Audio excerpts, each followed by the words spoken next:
Hoy me he levantado muy temprano para ir a clase. He desayunado y he quedado con mi amigo Pedro, como todos los días, para ir juntos al colegio. Al salir de clase, he ido a comer a casa de mi abuela, y después he hecho los deberes y he jugado un rato con mis amigos antes de cenar.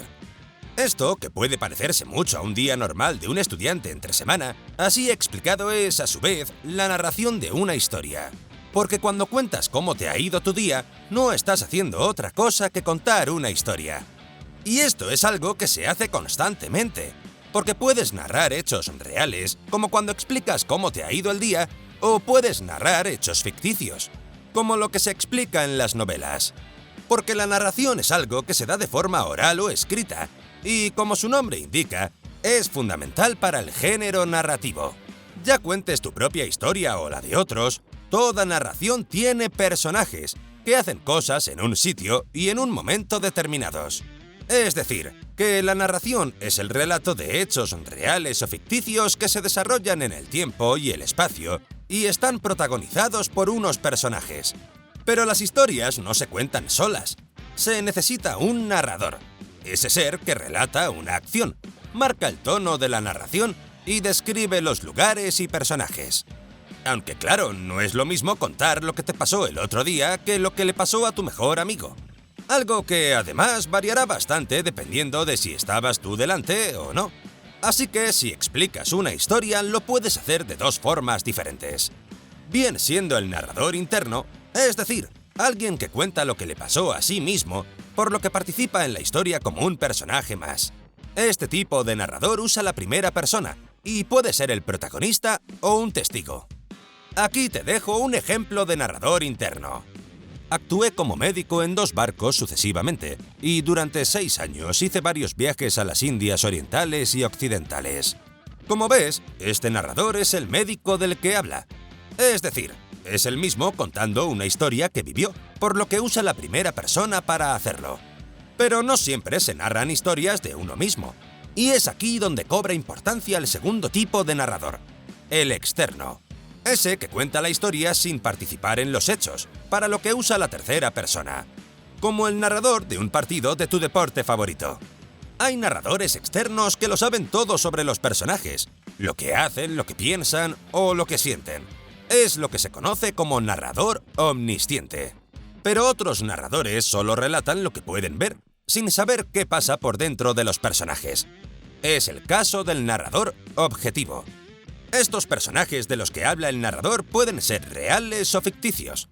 Dependiendo de cuánto intervengan en la historia, se consideran principales si tienen mucha importancia o secundarios si solo se les menciona por encima. Entre los personajes principales destaca uno, el protagonista, que es el que lleva el peso de la acción. Y también su enemigo, el antagonista. Aunque este no tiene por qué ser siempre el malo, porque si el protagonista es el malo, el antagonista será el bueno. Siempre lo opuesto. Aparte de estos dos está el ayudante, ese personaje que acompaña al protagonista. Un ejemplo claro de esto es Sancho Panza, siempre dispuesto a ayudar al protagonista caballero hidalgo Don Quijote. Y esto no es todo sobre los personajes, porque dependiendo de lo complejos que sean, pueden ser planos o redondos. Es decir, que si su personalidad no evoluciona durante la trama y siempre son de una manera, son personajes planos, como la bruja de Blancanieves, Cruella de Vil o el Capitán Garfio, que empiezan siendo malos y terminan siendo malos. Este tipo de personajes son muy comunes en los cuentos, sobre todo en los tradicionales, y suelen ser arquetipos, como el villano, la princesa o el héroe. Por otro lado están los personajes redondos, esos que son psicológicamente más complejos y van cambiando a lo largo de la historia. Este tipo de personajes es más común en las novelas, ya que como son más largas, tienen más espacio para narrar estos cambios. Precisamente estos personajes tienen que estar en un tiempo y espacio determinados. Estos pueden ser muy precisos si se da la información concreta de cuándo y dónde sucede la acción. Es decir, Madrid 2022.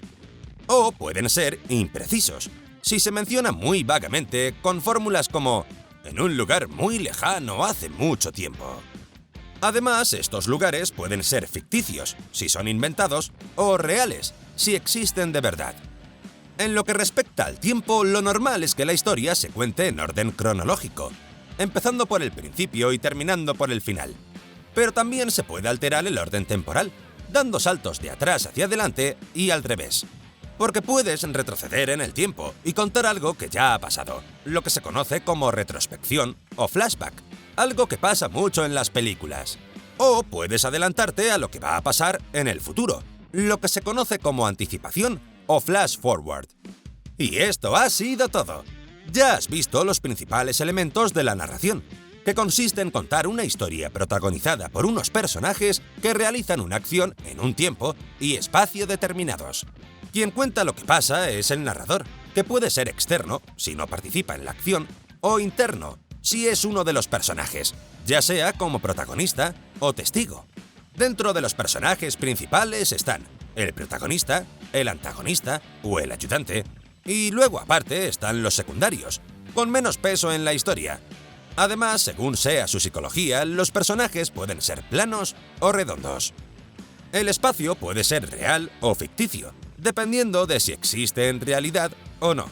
Y el tiempo se puede dar de forma lineal o en saltos cronológicos, usando la retrospección o la anticipación. Así que ahora te toca a ti. A por los ejercicios del test. Buena suerte y hasta la próxima videolección.